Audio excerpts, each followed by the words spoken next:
Hey guys, this is Mrs. Spain. This is your lecture for psychology for Thursday, September 10th. So hopefully you have your note sheet with the graphic organizer on there. If not, that's okay too.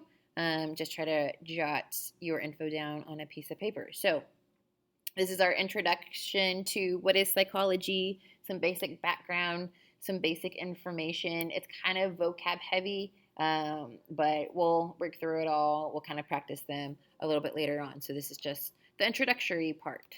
So what is psychology itself? Psychology is the study of mental processes and behavior.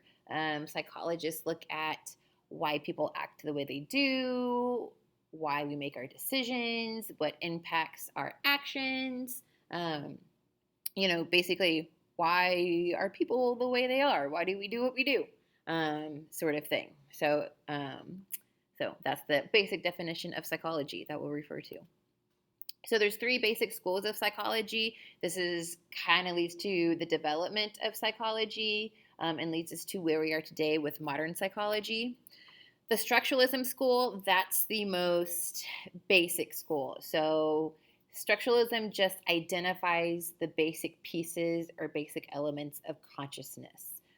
Consciousness is us being aware of ourselves and our surroundings. So what are the elements of that? So that, again, this is very basic. We're just identifying these items.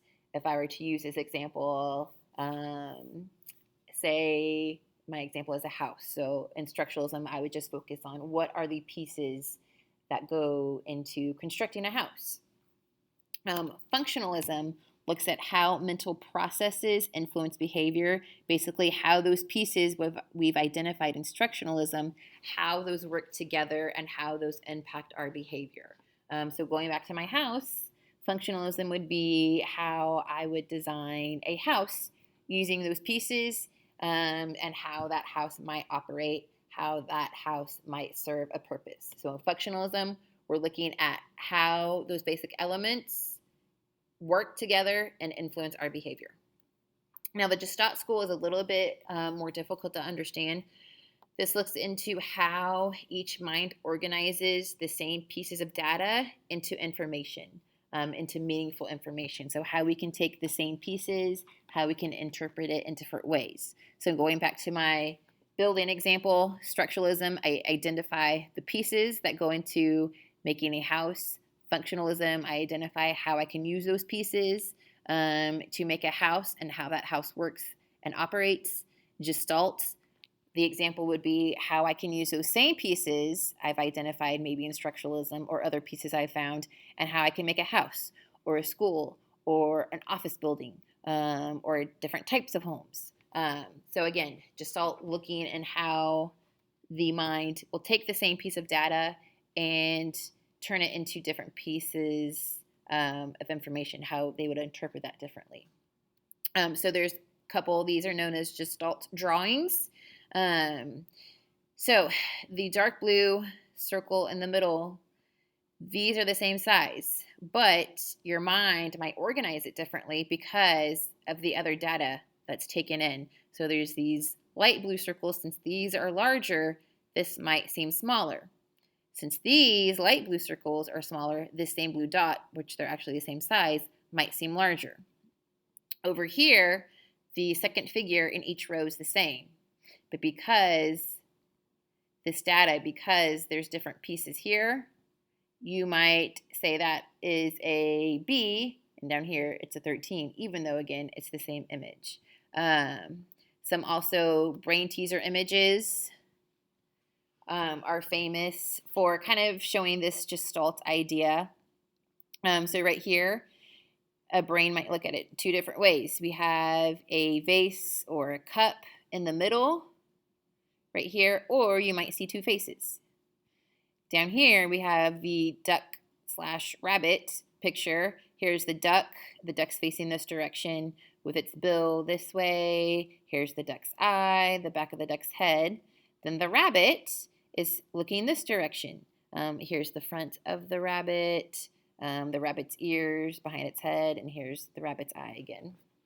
So this one could be a little bit more difficult. This is the famous old lady, young lady. I will be honest, for a long time, I could only see the young lady, but I do see both the old and young lady now. So the young lady in the picture is looking away from us. Here's the tip of her nose. Here's her eyelash.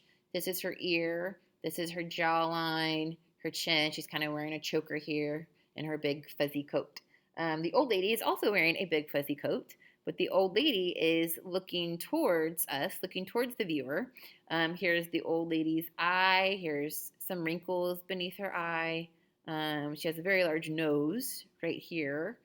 Here's the old lady's right eyelash. She's looking at us with her left eye. Her mouth hanging open a little bit. And again, also wearing that big fuzzy coat. So just that idea of gestalt, how the brain organizes data into information. Okay, so we're now going to start the approaches to psychology. So these different approaches are going to be different ways different psychologists would answer the same question and research the same question. So a large one is the behavioral approach to psychology. So this focuses on observable behaviors and how stimuli in that immediate environment is impacting those behaviors. So there's observable behaviors and how your environment is impacting your behavior. The most easy example that I can provide is the idea of classical conditioning. So if you are like me, probably, if you hear your phone go off or on my watch on my wrist, if I feel it vibrate, I'm conditioned to check it because I want to see what message is being sent to me, who's calling, who's trying to get a hold of me, or whatever. When you're in school, when the bell rings, you're conditioned to get up and move on to your next destination. So that is the idea of classical conditioning, and that was famously brought to light by Ivan Pavlov and his dogs, which you'll see recreated in this video clip here.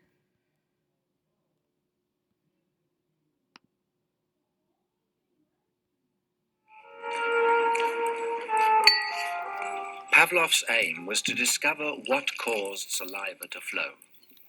He rerouted the salivary ducts to the outside of his dog's cheek so that he could collect and measure the spittle. Perhaps, he thought, the production of saliva might be the result of a fixed nervous reflex, like a knee jerk. 5 минут 42,5 секунды. After taking many measurements of spittle, he confirmed that the dogs drooled automatically when their tongues touched food. He called the response the salivation reflex. 4,5. Хорошая собачка. Я предлагаю поменяться. But his work started to run into trouble.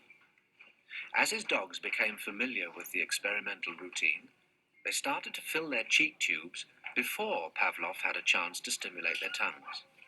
The dogs were learning to anticipate food. Pavlov tried a new technique. He erected screens so that the dogs couldn't see what was going on. Before passing meat through the hatch, he introduced a stimulus that was totally unrelated to feeding. A ticking metronome.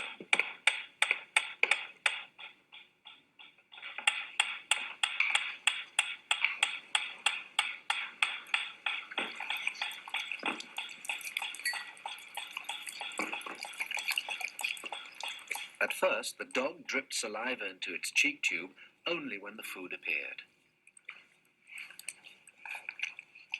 But after a number of trials, the dog began to connect the ticking with the arrival of meat.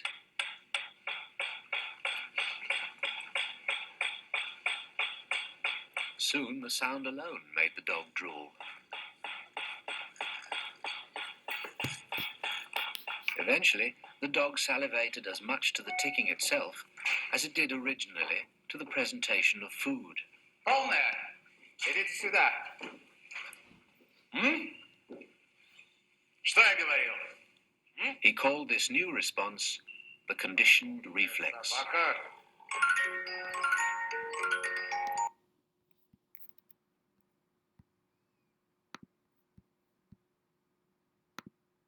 Okay, so that was the famous Pavlov and his dogs. The dog salivated by hearing the ticking sound. He would also use a bell, so eventually the dogs would salivate at the sound of the bell when because they knew their food was going to come. So you might realize that is really easy to condition people, and you can do it as well. So here is another example to show us that classical conditioning. Hey, Psych 101 class. I'm David, and I'm going to be testing Pavlov's theory of classical conditioning on my roommate Brian. The conditioned stimulus will be the sound effect. That was easy. And then I'm going to shoot him with this airsoft gun. He will soon learn the relationship between the sound effect and the shot before he gets too hurt. That was easy. That was easy. Ah! That was easy. Fuck. That was easy.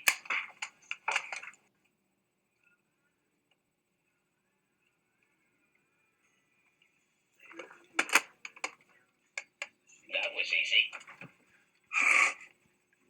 All right, guys, looks like Pavlov's theory worked.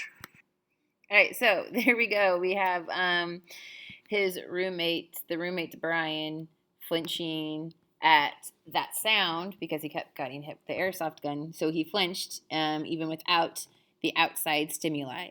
So again, to show you that example of the behavioral approach to psychology, what is happening in our immediate background to impact our behaviors. All right, we're stopping there for today. We will continue later with the rest of these notes at a different class period. As always, please let me know if you have questions and if I can help you in any way. Have a good day.